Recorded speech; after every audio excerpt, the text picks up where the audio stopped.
Hi everyone, welcome to another episode of our Bedtime Stories series. If you're here at 2 in the morning pretending to sleep but actually procrastinating on YouTube, you're in the right place. As always, if you like the content, leave a like, subscribe to the channel and hit the bell icon. It really helps a lot. Today we're going to talk about something interesting. There's a gigantic difference between reading about spiritual enlightenment and trying to apply it on a regular Tuesday. Because it's one thing to meditate on a mountaintop where the biggest problem is which cloud to observe. It's a completely different thing to try to be an enlightened person when you need to pay bills, work, deal with people, and basically exist in the real world. Buddhism has beautiful concepts: universal compassion, acceptance of impermanence, material detachment, the search for true wisdom, all very profound, very inspiring, very transformative. The problem is that these teachings were developed in monasteries and ashrams, not in offices, hospitals, kitchens, or libraries. And then the awkward questions arise. How do you practice infinite compassion when you have a deadline? How do you accept impermanence when you spent 3 hours doing a job that got ruined? How do you cultivate detachment when your bank account is in the red? How do you seek your true self when you barely have time to brush your teeth? The truth is that ancient wisdom works perfectly until it encounters a Monday morning. Then things get much more complicated. So relax, put on your headphones, and let's discover together what happens when Buddhist teachings leave the monastery and try to survive in real life. Because enlightenment is beautiful, but real life hasn't read the manuals. Dr. Hakim Ibn Sina was no ordinary doctor. He was the kind of doctor who read Tibetan Buddhist texts between surgeries and sincerely believed he could heal the world through universal love, noble mission, terrible logistics. Baghdad, year 1025. The House of Wisdom Hospital was always crowded. War wounds, mysterious diseases, camel accidents. The usual menu of a medieval city that hadn't discovered antibiotics or basic common sense for workplace safety. Hakim worked 12 hours a day and slept 6. A sustainable routine for someone who still believed that 30 was old age. But our doctor had read about Karuna, Buddhist compassion, and decided he was going to revolutionize medicine through unconditional love for all patients. Because if Buddha could have compassion for all sentient beings in the universe, surely a doctor could love all the sick people in Baghdad. Simple math, perfect logic, completely different reality. Hakim was about to discover that there's a subtle but important difference between unlimited compassion and spiritual burnout. Hakim's enlightenment began on a Thursday, after a shift where 3 people died and he couldn't save any of them. He was exhausted, frustrated, and wondering if he shouldn't have become a carpet merchant like his cousin. That's when he found a Tibetan manuscript on Karuna that had arrived via the Silk Road, probably along with spices and unrealistic expectations about human nature. The text spoke of unlimited compassion, unconditional love for all beings, the ability to feel others' pain as if it were one's own, and always act thinking of the good of others. Hakim read it and had an epiphany the size of Baghdad. He was practicing medicine completely wrong, treating symptoms, not people, healing bodies, ignoring souls, basically being a doctor instead of being a Buddha with a diploma. He decided to revolutionize everything right there. From the next morning, every patient would receive not just medical treatment, but genuine love, total attention, compassion that bordered on embarrassment. He would be the most compassionate doctor the world had ever seen. Possibly the first to try to hug all patients simultaneously. The first problem appeared at the first consultation. Lady Zara arrived with back pain, a routine matter that would normally take 5 minutes and a tea prescription. But Hakim now had unlimited compassion flowing through his veins. He sat down, looked into her eyes, as if to decipher the mysteries of the universe, and asked about her family, her dreams, her fears, and probably her opinion on the weather. Lady Zara was delighted. Finally, a doctor who truly cared. She told him about her husband who drank more than a camel in the desert, about her children who only showed up when they needed money, about the loneliness that hurt more than any bone in her body.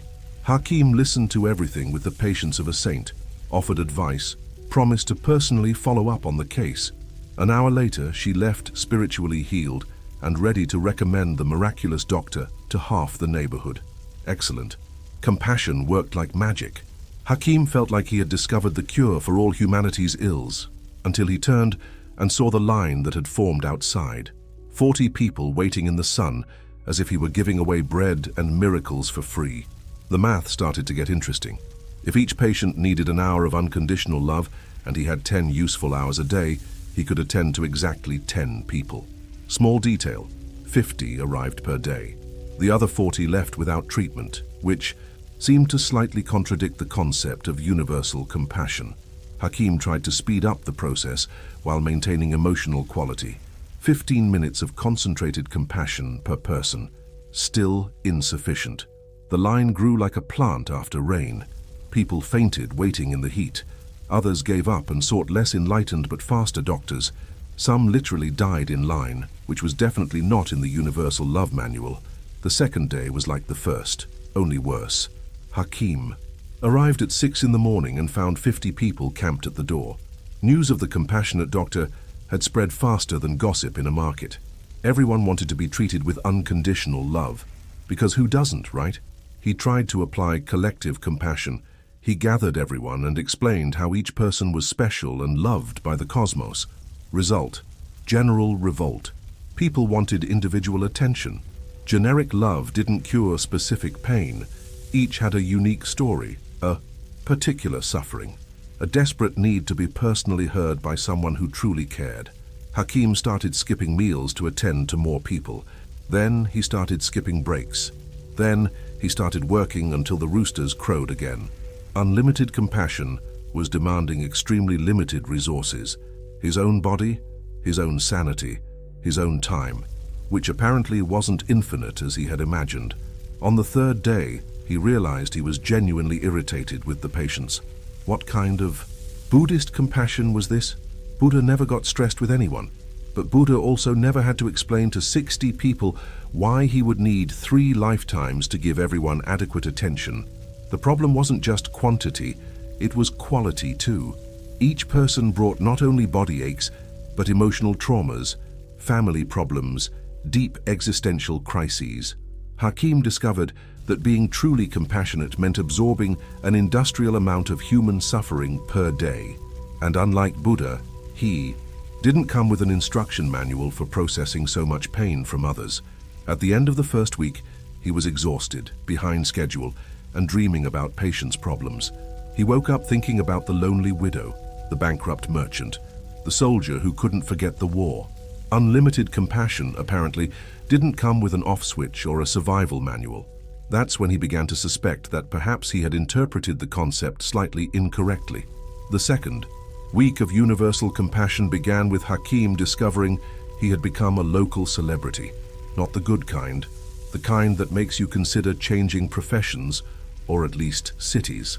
The line now started at the corner, 100 people waiting in the sun as if he were going to distribute the cure for all humanity's ills, which technically was exactly what he had promised to do.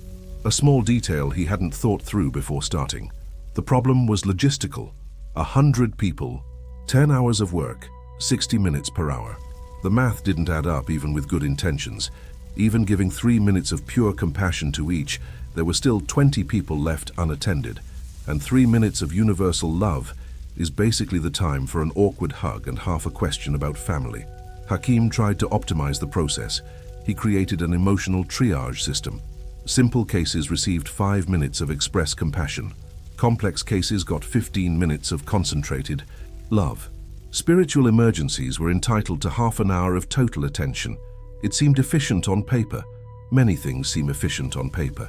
The first patient of the morning was a merchant with a headache. Simple case, 5 minutes. Hakim sat down, looked into the man's eyes, asked about the pain. The merchant took the opportunity to vent about his cheating wife, his disrespectful children, his failed businesses, and the dreams that died with his youth.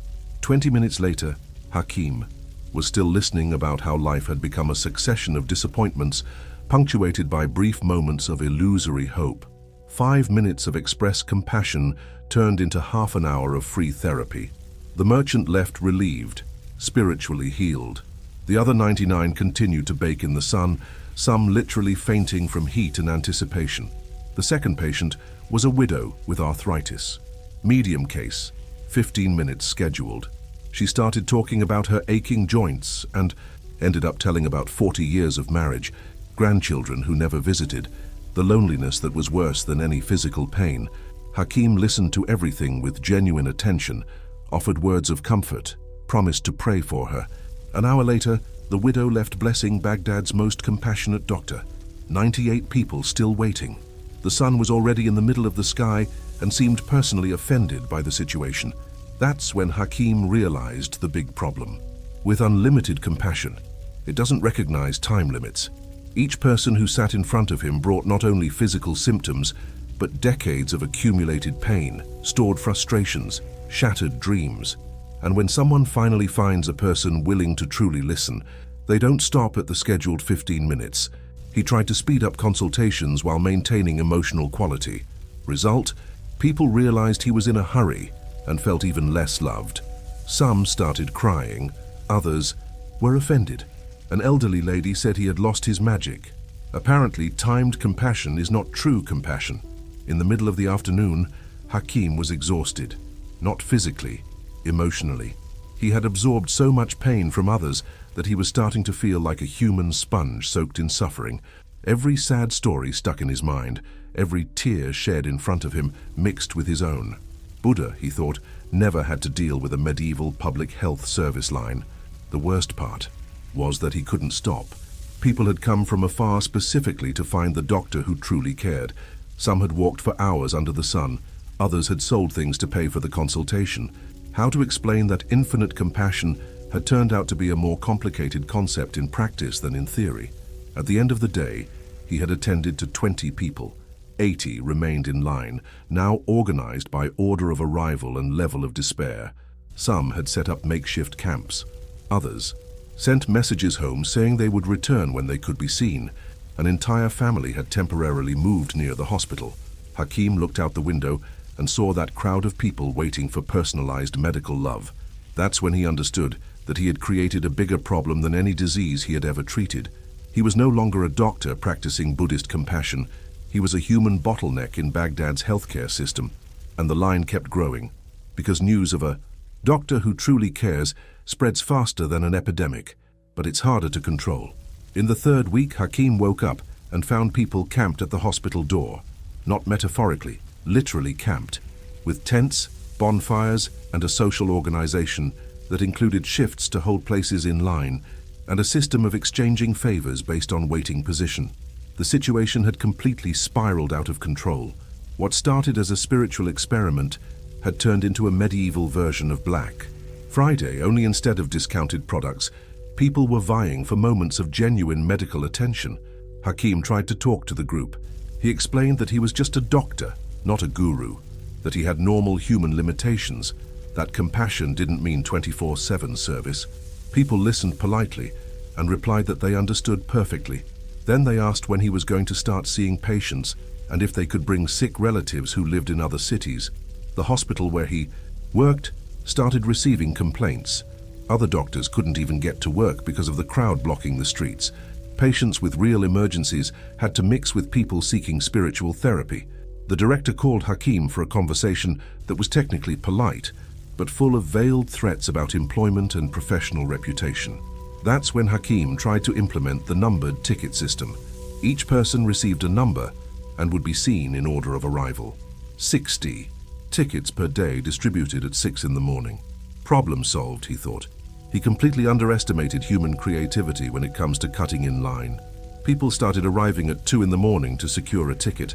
Others sent young children to sleep in line while they went to work. A parallel market emerged where tickets were sold, rented, or exchanged for services. An entire economy developed around Dr. Hakim's compassion. A clever merchant started selling food and water to those waiting in line. Another set up a professional line-holding service. In a week, the hospital door had turned into a small market where the main commodity was access to universal medical love. Hakim watched this with a mixture of horror and fascination. He had accidentally created the first healthcare system based on compassion as a scarce commodity. People no longer came only when they were sick. They came when they felt lonely, sad, misunderstood, or simply needed someone to listen without judgment. The problem is that Buddha never specified how to operationalize infinite love in a reality with finite resources. The sacred texts had no chapter on queue management or beginner bodhisattva burnout. The last straw was when a woman fainted after waiting 3 days to be seen. She was in good health. She just wanted to talk about her unhappy marriage. But the combination of sun, expectation, and lack of adequate food made her faint right in front of everyone. Hakim had to treat her as an emergency, which delayed everyone else, which caused widespread revolt among people who had already been waiting for hours. It was at that moment that he understood something fundamental about Buddhist compassion that no text had mentioned. It needs to include compassion for oneself. And compassion for oneself sometimes means recognizing that you cannot save everyone alone. Hakim looked at the endless line, at the people desperate for attention, at the small. This scared him more than any disease he had ever seen. He was practicing false compassion, smiling on the outside while inside he was begging the man to stop talking about the dead camel and the existential symbolisms of animal loss. Buddha definitely wouldn't approve. The problem was that he had become addicted to being needed. Every person who arrived confirmed that he was special, different, the only doctor who truly cared. It was a powerful drug, but like any drug, it had side effects, and the main side effect was that he was stopping caring for real. Hakim tried to reduce the number of consultations to 40 people a day. The revolt was immediate. People who had been waiting for days felt betrayed. Some cried.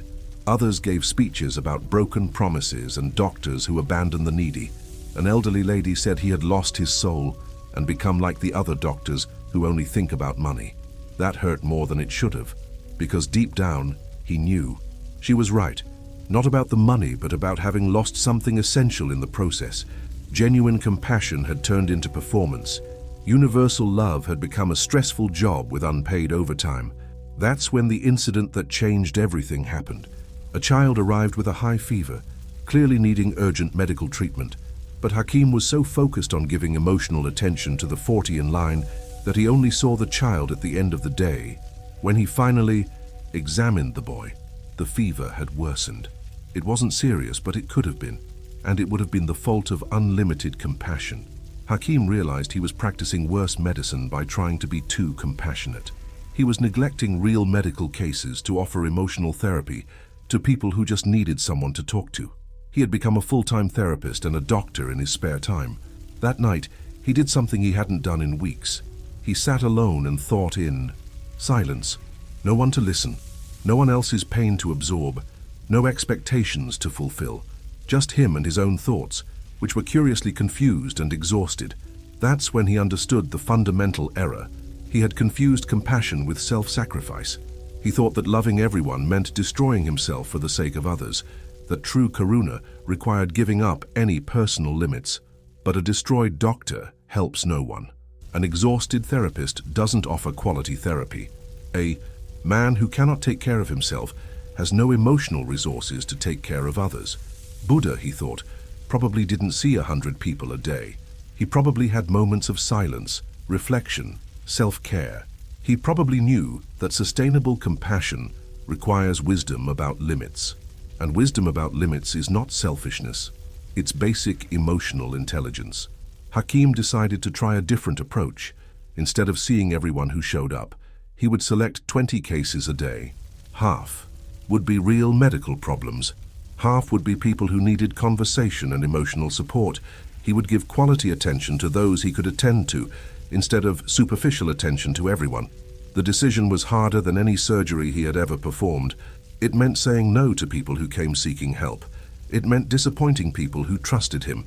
It meant admitting that unlimited compassion was a beautiful concept, but impractical for human beings with finite bodies, minds, and energy.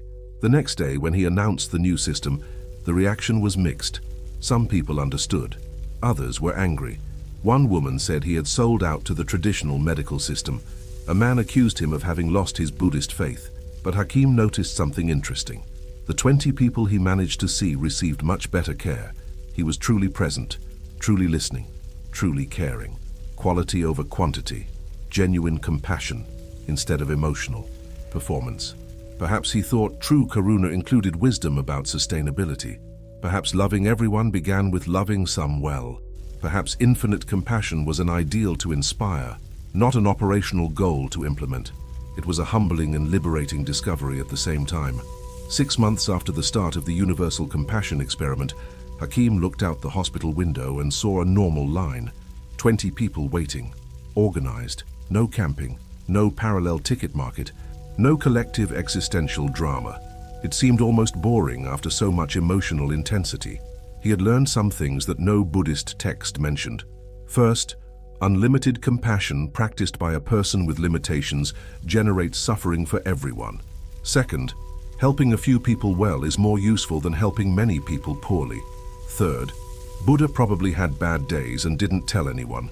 The new system worked like this: 10 patients with medical problems in the morning, 10 people needing conversation in the afternoon. 1 hour per person, no rush, no crowd waiting, no pressure to save all humanity before dinner. It was almost revolutionary in its simplicity. People who couldn't get a spot on the daily list were directed to other doctors, to friends, to family, or to the local priest who apparently also offered free emotional therapy, but with less waiting and more incense. Hakim discovered that he wasn't the only human being capable of listening to other people's problems. Shocking revelation. The most interesting thing was how the consultations had improved. When he knew he had enough time and preserved energy, he could truly be present. He listened to the stories without calculating how many people were left to see. He offered thoughtful advice, not automatic answers. He felt genuine compassion instead of performative compassion. Lady Zara, the first patient of the original experiment, returned after a few months. She found a different doctor, less anxious, less desperate to save everyone, more present to save those he could. She said she preferred this version, that she felt more heard in an hour of real attention than in 5 minutes of attention divided with 100 other people. Hakim also discovered that he had time to take care of himself. He slept 8 hours a night. He ate full meals sitting down. He talked to friends about topics that didn't involve universal human suffering. He read books for pleasure, not just out of spiritual obligation. He had rediscovered that there was life beyond professional compassion.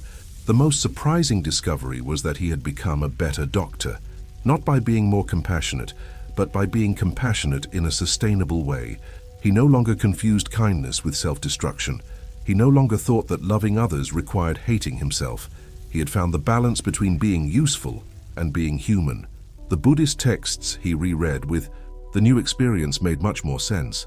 Karuna was not emotional martyrdom. It was wisdom applied to caring for others, and wisdom included knowing one's own limits, respecting them, and working within them instead of trying to transcend them through willpower and caffeine. Hakim began to suspect that the monks who wrote about unlimited compassion had a support structure that he didn't possess. Community, rules, schedules, other people sharing the responsibility of caring for the needy. They weren't superhumans practicing infinite love alone. They were normal humans practicing intelligent love in a group. One day, a young doctor sought Hakim's advice on how to be more compassionate. He wanted to learn the secret of Buddhist compassion applied to medicine. Hakim almost laughed, not out of irony but out of recognition. He had been exactly that person a few months ago. He told the whole story: the experiment, the chaos, the endless line, the exhaustion, the discovery of limits, the reorganization. The young man listened attentively and asked the obvious question: "So you failed to practice true compassion?" Hakim thought before answering. "I learned that true compassion includes compassion for myself, and that taking good care of a few people is more compassionate than taking poor care of many." Buddha probably knew this, but forgot to explain it in the basic texts. The young doctor seemed disappointed. He wanted a magic formula for universal love, not a lesson on emotional energy management and the sustainability of altruistic practices. Hakim understood perfectly. He had wanted the same thing. Compassion, Hakim said, is not about how many people you can help. It's about how present you can be for those you help. And genuine presence requires that you are not emotionally exhausted, physically destroyed, or mentally calculating how many people are still left in line. It was a wisdom less sexy than infinite. Universal love, but infinitely more practical. And Hakim discovered infinitely more effective in the real world where people have finite bodies, minds, and energy. True karuna, he finally understood, was more about wisdom than sacrifice. Hakim discovered that unlimited compassion has very specific limits, especially when it encounters a Monday morning and a medieval public health service line.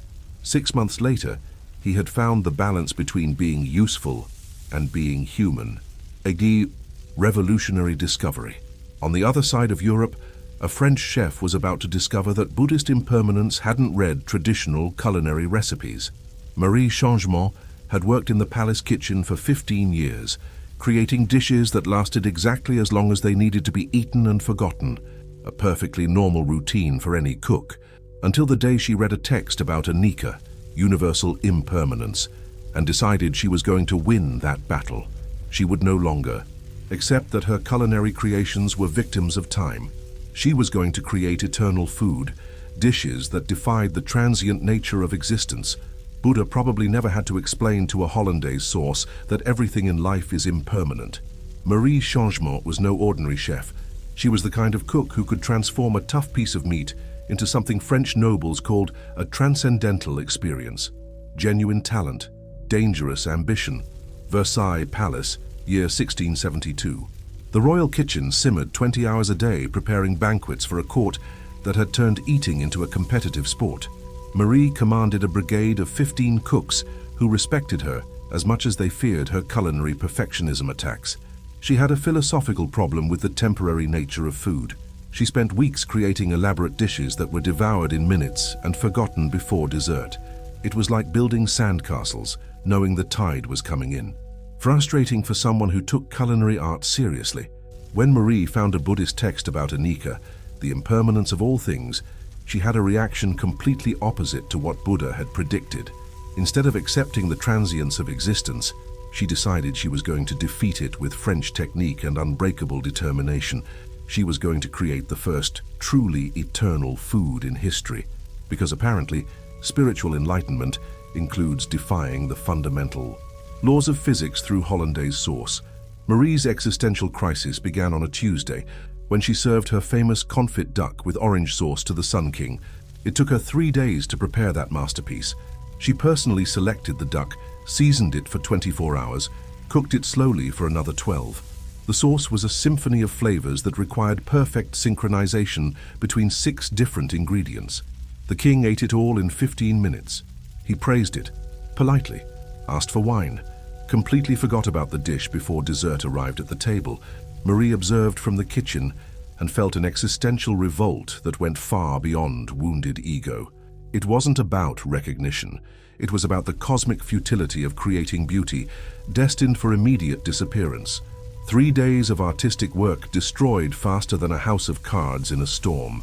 It was that night that she found, among the belongings of a Buddhist monk visiting the court, a text about Anika, universal impermanence, the idea that everything in existence is transient, fleeting, destined to change and disappear. Most people find this concept liberating. Marie found it personally offensive. The text explained how accepting the temporary nature of things was the path to inner peace, how clinging to anything permanent caused suffering, how wisdom lay in embracing the constant fluidity of life. Marie read that and thought, what a defeatist philosophy is this?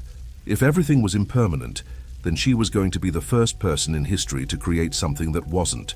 Food that lasted forever, not metaphorically, literally. Dishes that defied time, that remained perfect regardless of hours, days, or decades passing. The next morning, Marie began her first experiment in eternal cuisine. She decided to start simple, hollandaise sauce that would never curdle. Any cook knows that hollandaise sauce is as temperamental as a spoiled child. Wrong temperature, it curdles. Too much lemon, it curdles. Looked at it wrong, it curdles. Marie was convinced that she could master impermanence through superior technique and unbreakable French will. She prepared the sauce with scientific precision, controlled temperature to the degree, measured ingredients with a jeweler's scale, beat for exactly the necessary time, not a second more. The sauce was perfect, creamy, velvety, with balanced acidity and a golden color that would make angels cry with emotion. Marie placed a portion in a bowl, left it on the counter and waited. An hour later, still perfect.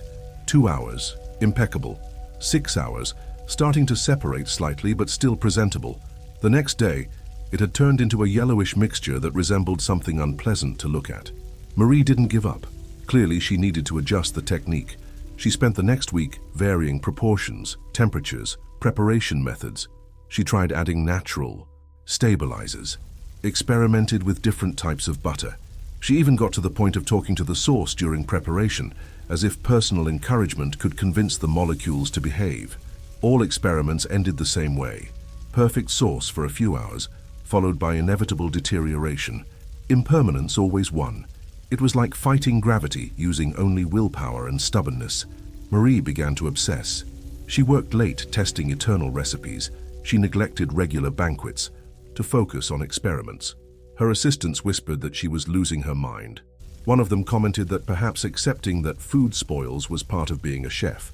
The chef heard and almost threw a wooden spoon at his head. Accepting defeat was not an option. If Buddha thought impermanence was universal, he clearly had never met a determined Frenchwoman with access to a royal kitchen. The problem was that each failure only increased her determination. Every sauce that curdled, every soup that soured, every dish that deteriorated was evidence that she needed to try harder. It was like betting everything on a cosmic poker table where the cards were ingredients and the house always wins. After a month of failed experiments, Marie had a revelation. Perhaps the problem wasn't technical. Perhaps it was philosophical.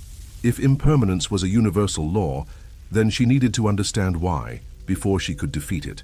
She decided to study Buddhism more deeply, not to accept its teachings, obviously, to find flaws in the logic and explore weaknesses in the philosophy. It was a very French approach. Study your enemy completely before declaring war. Marie didn't know it, but she was about to discover that some battles are impossible to win because the enemy isn't really the enemy. Sometimes what you are. The other cooks started avoiding her, not out of malice, but out of self-preservation. Marie had developed a habit of interrupting normal work to test impossible theories about eternal preservation. In the middle of preparing a banquet, she would stop everything to try a new oil proportion that might keep the salad fresh for weeks. The result was organized chaos. Dishes were delayed, seasonings burned, and the royal kitchen began to operate around the head chef's obsession.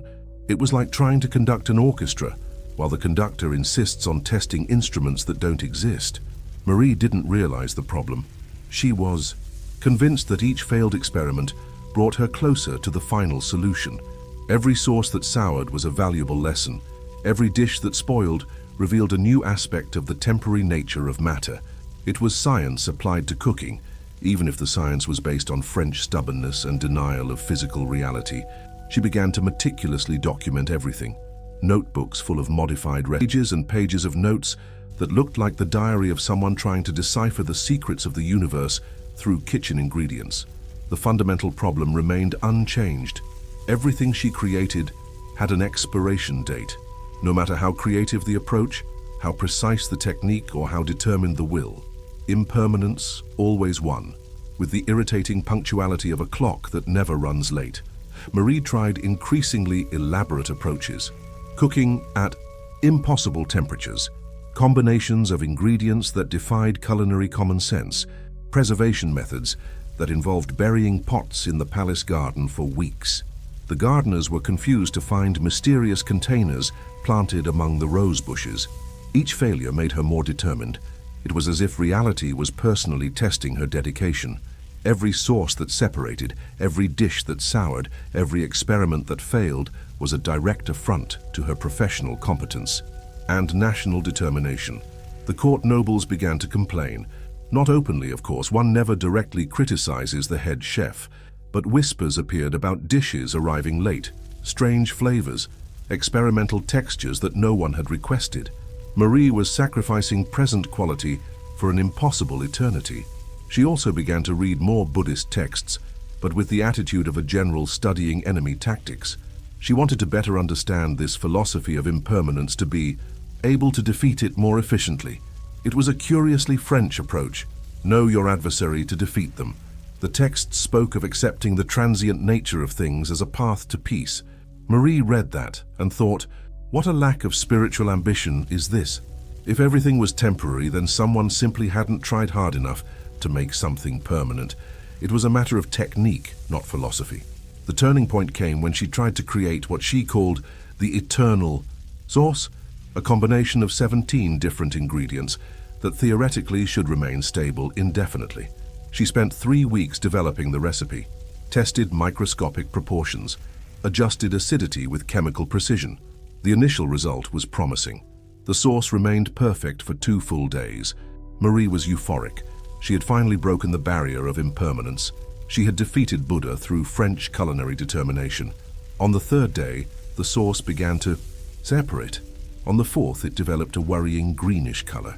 On the 5th, the smell suggested that perhaps it would be better to bury the experiment in the garden along with the other failures. Marie looked at that mixture that had represented 3 weeks of obsessive work and had a disturbing revelation. Perhaps the problem wasn't technical. Perhaps it was truly impossible to create eternal food.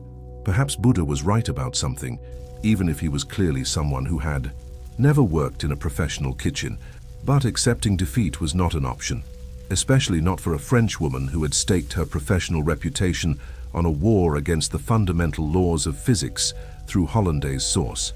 6 months after the start of the experiments, Marie had become a different person, not necessarily better, definitely more obsessive.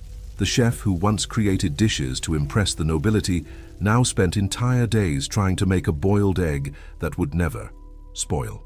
The transformation was visible to anyone who knew the normal functioning of a royal kitchen. Marie arrived before dawn and left after midnight. She ate only when she remembered, slept when exhaustion overcame her, and talked to herself while stirring pots full of experiments that no one else understood. Her assistants learned to work around her as if she were a mobile and unpredictable obstacle.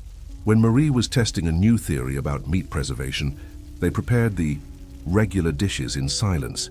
When she exploded in frustration because another sauce had curdled, they pretended it was a normal part of the culinary process. The problem had escalated beyond sauces and soups. Marie now tried to create eternal versions of entire dishes, roasted duck that would remain succulent forever, breads that would never go stale, desserts that would maintain their original texture indefinitely. It was like trying to solve a puzzle where all the pieces constantly changed shape. The court began to notice that something was wrong, not dramatically but in a subtle way that makes powerful people annoyed. Dishes arrived late because Marie was busy testing if apple cider vinegar prevented vegetable spoilage. Flavors became strange because she replaced traditional ingredients with improved versions that theoretically would last longer. One day, the Sun King asked for his favorite dish and received an experimental version that Marie had modified to resist time. The duck was technically edible, but it tasted like preservative and had the texture of something that had fought against nature and lost. The king ate politely and then asked if the chef was well. This question hit Marie like a slap of reality. She was sacrificing present quality for an impossible eternity. She was neglecting real work to pursue a dream that might be fundamentally impossible. It was like abandoning a successful career to try to fly by flapping her arms. But Marie had already invested so much time and energy in the obsession that stopping seemed like admitting total defeat. 6 months of experiments, hundreds of recipes tested, thousands of ingredients wasted. All of this would be in vain if she simply accepted that food spoils because that is the nature of food. That's when she decided to make one last attempt, a final experiment that would settle the matter once and for all. If it worked, it would prove that impermanence could be defeated. If it failed, at least she would know she had tried everything. Marie chose to create what she called the Eternal Banquet, a complete menu that would remain perfect indefinitely. Not just one dish, but an entire meal that would defy all known laws of food deterioration. It was ambitious to the point of madness, but Marie had already passed the point where moderate ambition made sense. She worked for weeks developing each element. Soup that would never cool or lose flavor. Meat that would maintain its original texture forever. Bread that would remain fresh as if it had just come out of the oven. Wine that would not sour or lose aroma. Dessert that would retain its creaminess and sweetness eternally. Each component required different techniques. Each ingredient needed to be treated specifically. Marie developed methods that mixed traditional cooking with improvised theories about preservation that would probably have made any scholar laugh or cry. The process consumed 3 entire weeks. Marie practically lived in the kitchen. She slept in chairs when exhaustion won. She ate leftovers from experiments that hadn't gone completely wrong. She lived in a bubble of culinary obsession where the outside world ceased to exist. When she finally finished, the banquet looked perfect. Each dish was impeccable. The flavors harmonized perfectly. The presentation was stunning. Marie looked at that table and felt she had achieved something impossible. She had defeated impermanence through French determination and superior technique. The banquet remained perfect for exactly 6 hours. After that, reality reasserted control. The soup cooled. The meat hardened. The bread dried out. The wine began to oxidize. The dessert lost consistency. In 12 hours, the eternal banquet had transformed into a collection of spoiled food that no one could eat without health risks. Marie sat before that table and finally understood. Something that Buddha had probably been trying to explain for centuries. Some battles cannot be won because they are not really battles. They are just the nature of things being exactly what they always were. After the collapse of the eternal banquet, Marie spent 3 days sitting in a kitchen chair, looking at the remains of her obsession. Not with sadness, but with a deep perplexity, like someone who has just discovered that 2 + 2 always equals 4, no matter how many times. You try to prove it should equal 5. She had spent 8 months fighting against something that was not her enemy. Impermanence was not destroying her work out of malice. It was simply existing, like gravity or the fact that water is wet. Fighting against it was like being angry at the sun for rising every day in the same place. The revelation did not come as a dramatic flash of enlightenment. It came as a deep weariness. Marie simply no longer had the energy to continue a war that never made sense from the beginning. It was like discovering that you had spent years fighting your own shadow. She began to reread the Buddhist texts, but now with a different attitude. Not as a general studying enemy tactics, but as someone genuinely curious about what those words really meant. And for the first time, they began to make sense in a way that was not just intellectual. Impermanence was not a flaw in the universe that needed to be corrected. It was simply how things worked. Food spoiled, people aged, seasons changed, empires fell.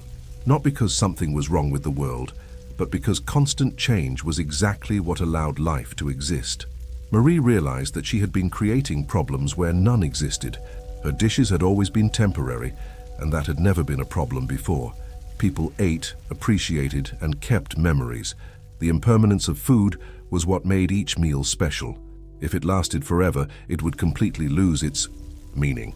It was like discovering that you were trying to solve a puzzle that was already assembled from the beginning. She returned to cooking normally, but something had changed. Not in technique, which had always been excellent, in attitude. Marie began to pay different attention to the process. She observed how ingredients transformed during cooking, how flavors evolved and changed, how each dish was unique because conditions never repeated exactly. The change was subtle, but the other cooks immediately noticed. Marie stopped interrupting work to test impossible theories. She stopped obsessively documenting each failed experiment. She stopped muttering to herself about sources that refused to last eternally. Instead, she began to create dishes that celebrated their temporary nature, desserts that needed to be eaten immediately to achieve maximum perfection, sauces that were delicious for exactly the necessary time, dishes that existed at the perfect moment. Between preparation and consumption, the court noticed the difference. The king genuinely praised the food again. The nobles stopped whispering about strange experiments. The royal kitchen returned to functioning like a well-rehearsed orchestra, not like a laboratory of someone trying to break fundamental laws of physics.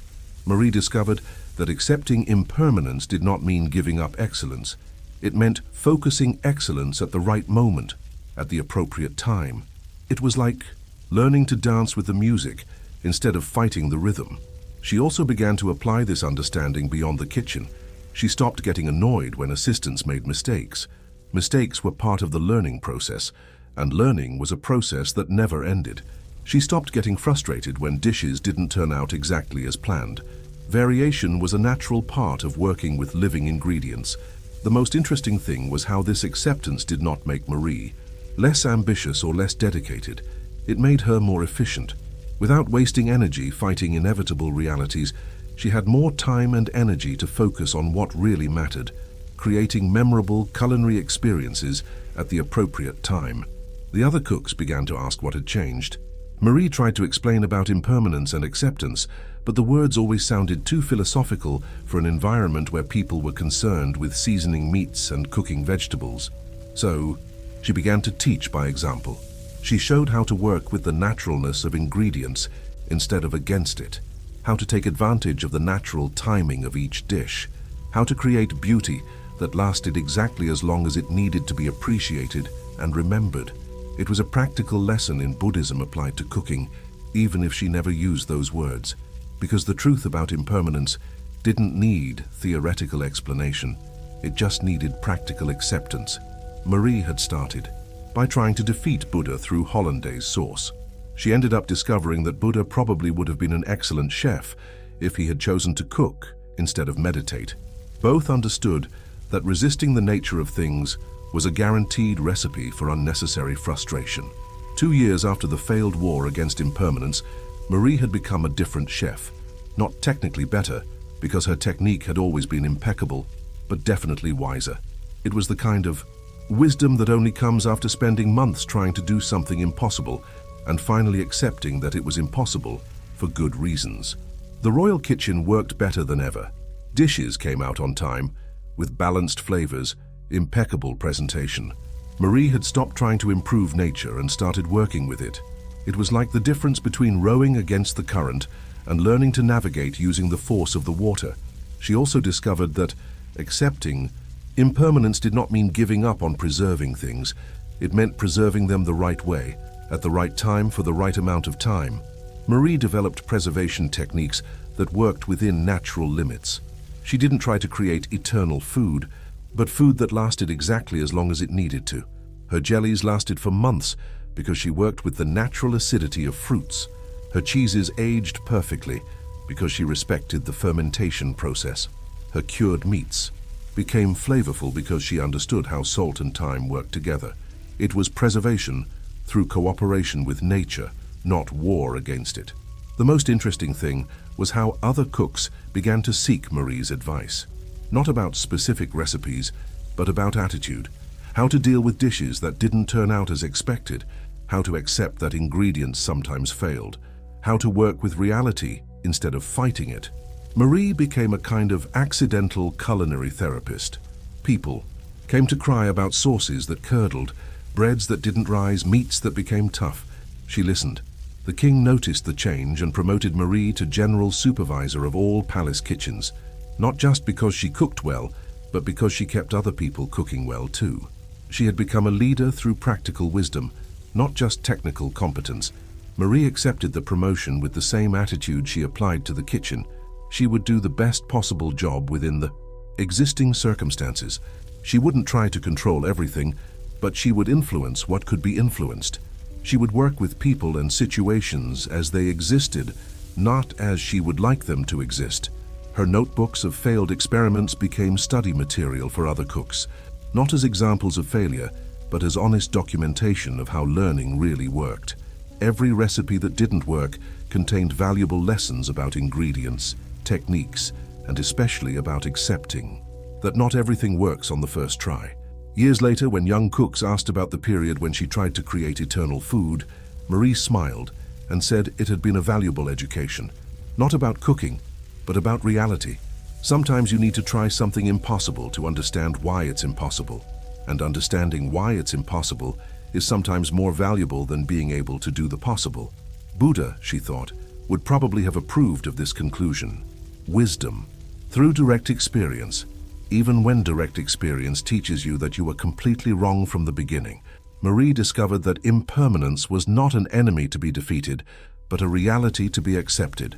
2 years fighting against hollandaise sauce that insisted on curdling taught her more about Buddhist wisdom than any sacred text. Result: she became the best chef in the kingdom precisely when she stopped trying to create eternal food. While Marie made peace with the temporary nature of things in France, on the other side of Europe, an Italian mathematician was about to discover that karma worked slightly differently from basic accounting. Fibonacci Giuseppe was the kind of person who sincerely believed that everything in the universe could be calculated, measured, and organized into well-structured spreadsheets. Pisa, year 1240. Giuseppe had just read a Buddhist text about karma, the law of cause and effect. His reaction was immediate and predictable. If karma was a system of actions and consequences, then it should be possible to create a spreadsheet to track spiritual debits and credits with mathematical precision. Buddha clearly never worked as an accountant. Fibonacci Giuseppe was no ordinary accountant. He was the kind of mathematician who could transform any aspect of life into organized numbers, detailed spreadsheets, and control systems that made perfect sense on paper. Genuine talent, questionable application. Pisa, year 1240. The city buzzed with international trade, money circulating, loans being calculated. Giuseppe commanded the most respected accounting office in the region, where numbers danced in perfect harmony, and every coin had a specific place in the great medieval financial system. He had a particular obsession with precision. Every debit had to have a corresponding credit. Every transaction needed to be documented. Every account had to balance exactly. He was the kind of person who lost sleep when he discovered a one-coin difference in the accounting books. When Giuseppe found a Buddhist text about karma, the law of cause and effect, he had an immediate and predictable reaction. If the universe operated through actions that generated proportional consequences, then it was clearly possible to apply accounting principles to spiritual matters. He was going to create the first karmic accounting system in history, spiritual debits and credits organized with the same precision he used to track gold coins. Buddha probably never imagined that someone would try to turn enlightenment into a medieval Excel spreadsheet. Giuseppe's obsession began on a Tuesday, after a particularly frustrating day, trying to balance the books of a merchant who clearly had never heard of financial organization. Among piles of poorly organized documents and calculations that seemed to have been made by someone using their feet, Giuseppe found an abandoned Buddhist manuscript on a table. The text spoke of karma, the idea that every action generates a proportional consequence, that good actions create positive results, bad actions generate negative results, that there is a cosmic accounting where everything is recorded and balanced eventually. Giuseppe read that and had a revelation the size of Pisa. It was accounting applied to the entire universe, a system of debits and credits that worked on a cosmic scale. If he could understand the basic principles, he could create a spreadsheet to track his spiritual position with the same precision he used to track his financial position. Giuseppe spent the night developing what he called the karmic accounting system. Every human action would be catalogued, evaluated, and recorded. Good actions would generate spiritual credits. Bad actions would create debits. The goal was to maintain a constant positive balance to ensure favorable consequences. The first step was to establish a table of values. Giuseppe decided that helping a beggar was worth 5 karmic points. Lying cost 3 points. Stealing was a 10-point debit. Killing someone generated a 100-point debit. Saving a life created a 100-point credit.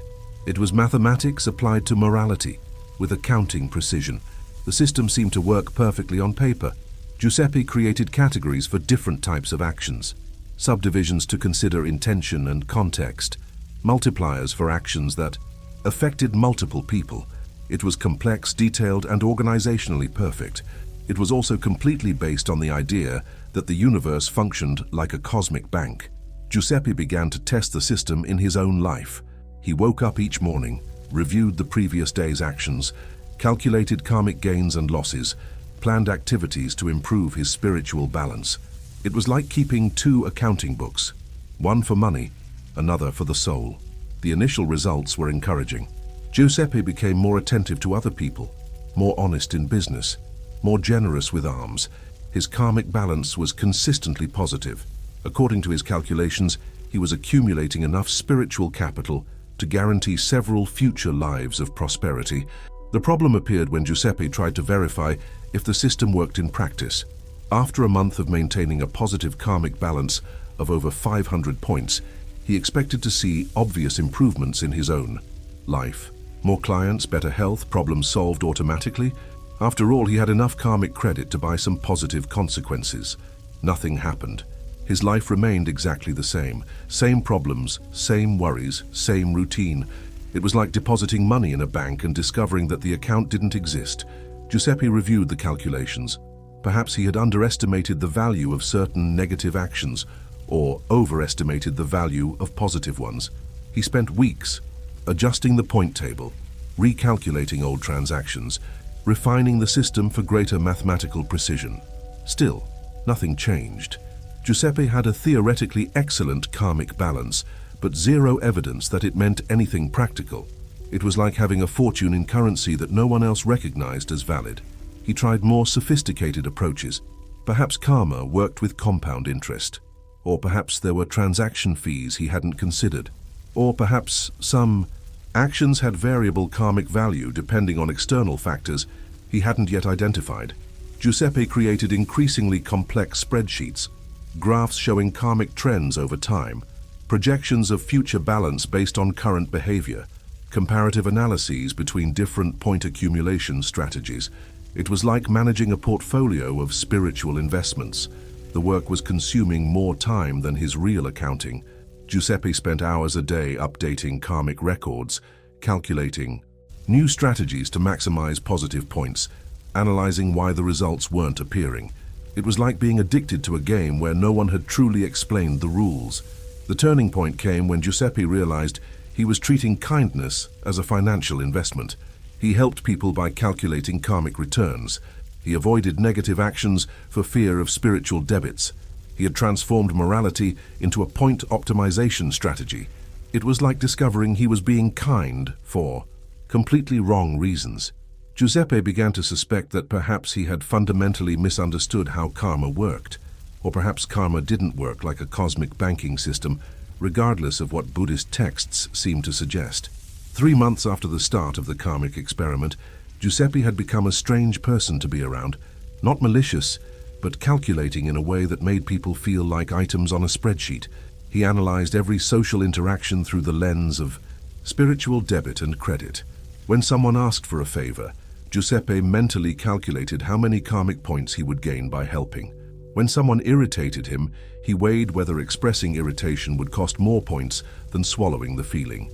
Normal conversations became transactions where he tried to maximize his positive balance through strategic kindness.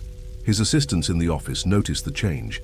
Giuseppe had always been meticulous, but now he was obsessed with moral precision. He corrected small errors he would have ignored before.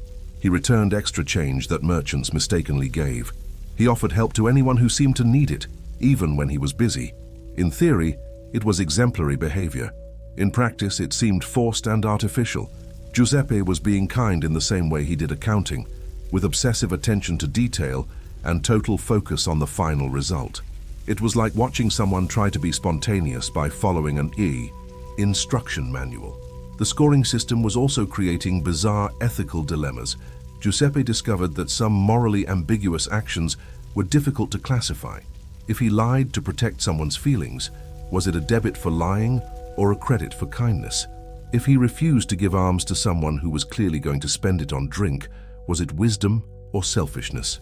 These situations required increasingly complex subcategories.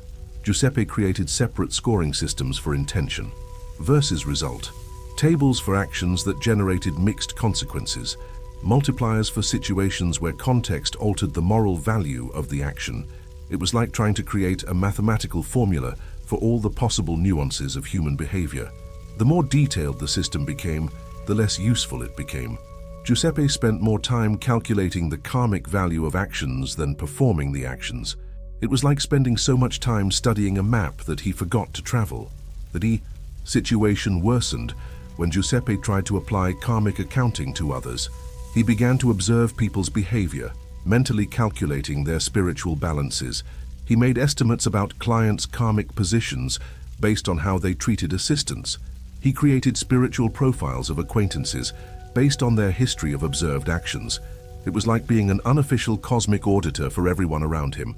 Giuseppe developed opinions about who deserved positive consequences and who was accumulating dangerous debits. He had become a spiritual judge without authorization or qualification for the position. The most serious problem was that the system simply didn't work as expected.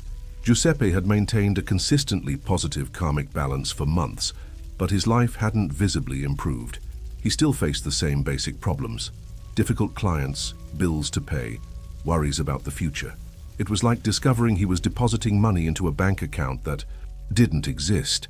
Giuseppe began to consider alternative explanations. Perhaps karma worked on a very long time scale. Perhaps the effects would only appear in the next life. Perhaps there were factors he hadn't considered in the calculations. Perhaps the system was correct but incomplete. He returned to the original Buddhist texts, looking for details he might have missed. He read about different schools of thought. He studied various interpretations of the law of cause and effect. He looked for technical specifications on how karma worked in practice. The more he studied, the more confused he became.